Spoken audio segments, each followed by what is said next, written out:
A festival is just one way of building community, and I feel so lucky to be part of this one.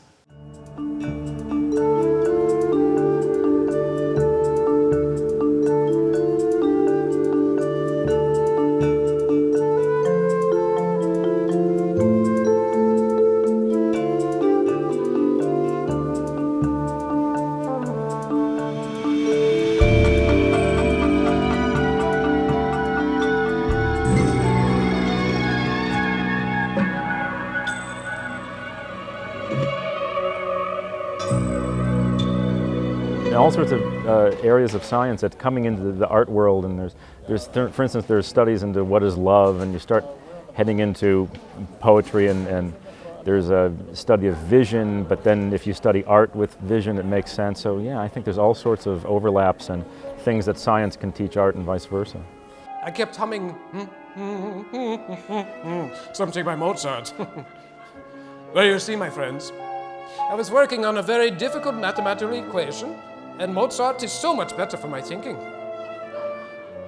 The Mozart effect. And there is now evidence that young people, when exposed to highly artistic and indeed scientific, logical music, that they become better in other disciplines in their work. What you have instead of painters at work is musicians at work. Right. And seeing the work and encountering a musical duration, which is also a duration of performance, you get a much better sense of the speed, the velocity, the pressure, the force in which these paintings were created.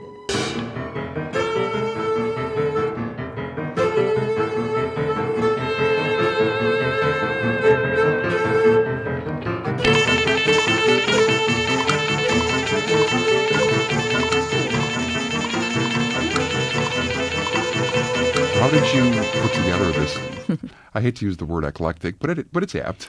It is eclectic. In exploring these relationships between art and science, one of the things I try to do is not to fall into facile unions, to really make connections between ideas.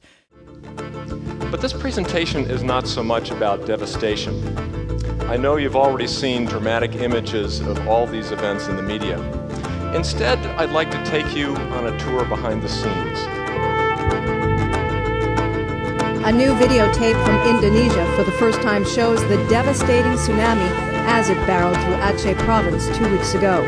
The video shows a roiling torrent of dark brown water as it engulfs a busy street, picking up cars and minivans and sending people scrambling up the sides of buildings. The tape, broadcast by Metro TV, was filmed by a cameraman who normally shoots weddings. He started filming shortly after a 9.0 magnitude quake struck under the Indian Ocean December 26th, toppling buildings. When I was 13, there was 3.5 billion people on the planet. Now there's 6.5 billion. We're heading toward 9 or more billion in the next 50 years. And we're at a crucial stage of our history as a species where we're going from local to global. And we're doing that influencing biology, influencing climate systems.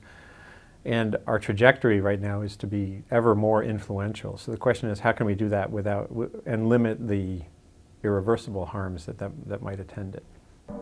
And one of the most beautiful images I've ever seen was on the front page of the New York Times. And it was a picture of these huge towers of cumulus clouds with bright spikes of light jutting out. And what looked like the sky back there was pink and a kind of pale baby blue. And the caption below was, "Stars being born in outer space."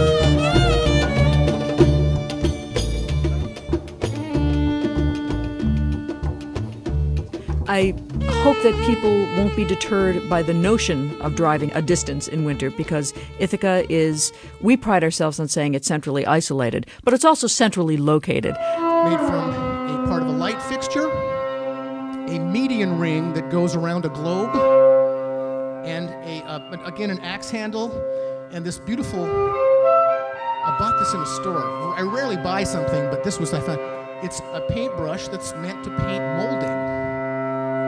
Now I'm sure they have some digital device that does that. You know, you can download software to paint your molding, but this is a really, this isn't going to disappear. You don't have to upgrade it. I love this.